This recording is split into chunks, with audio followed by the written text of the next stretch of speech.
اعوذ بالله من الشیطان الرجیم. بسم الله الرحمن الرحیم. یک مسئله که بسیار مهم در نظر ما میآید که سوسایتی باید به طرف ادب باید بره. یعنی روایات که وقتی تو منی، احادیث که وقتی تو منی درباره ادب، درباره احترام بسیار زیاد مطالب بیان شده. زن و شوهر را مگه تو از محبت که پیش مابین که باید داشته باشین بسیار زیاد، از او که پیش باید ادب را باید رعایت کنیم. یعنی شما روابط شما استوار باشه بنابر قانون ادب. حتی اینقدر مهم است. در گفتگوی خما باید ادب را باید رعایت کنی. در گفتگوهای خما باید احترام را باید رعایت کنی. ما از این پیشم دو سه ویدیو جور کردم که واقعا اگر تو امو در خلاف توم کسی گوگت گپ زده شونه، تو باید ادب را باید از دست ندی.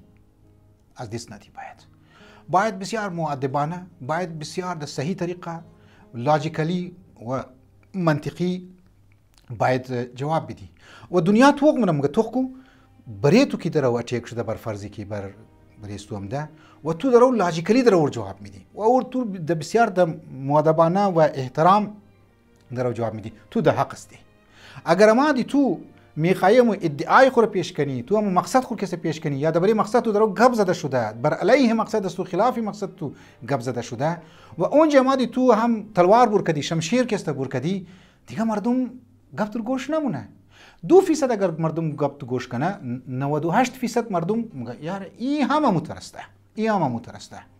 لذا دوکری بعضی واقعا آدم میگرنه، اگر روایات را آدم توخ کنه پناه میخواه آدم حرامزاده، منوس و فلانی، یعنی شیطان، منافق، بسیار بدنمونه. بعضی خو از نفت ها کسته گپ بزن، از مادر و پدر و فلانی اینها کسته گپ میزنه. بابا پدر از او چیکار کرده؟ بابی از او چیکار کرده؟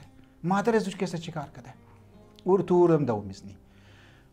لذا ازانی من برادرانی من، اگر واقعا تو میخوایی امو مدعای خود کسته پیش کنی، باید بسیار آرام مدعای خود پیش کن. رای تو رم کس نگرفته، داو نزن و دشنام ندی. برحال هر کس تو دشنام دادی یک ایده او فالوور داره که فالوورایش مایده میدان و دفاعیش مونه. خداوند متعال مو شما را واقعا ببره به طرف اخلاق. اما اخلاقیات یا مورالتی طرف توجه مورد دلاو کنه که واقعا مو توجه بدی بسیار ضروری است. علم اخلاق و بزرگای اسمو در علم اخلاق بسیار توجه داده به تزکیه نفس به طرف ذات از خود. خدا دسته های از مور بگیره. و السلام علیکم و رحمت الله و برکاته.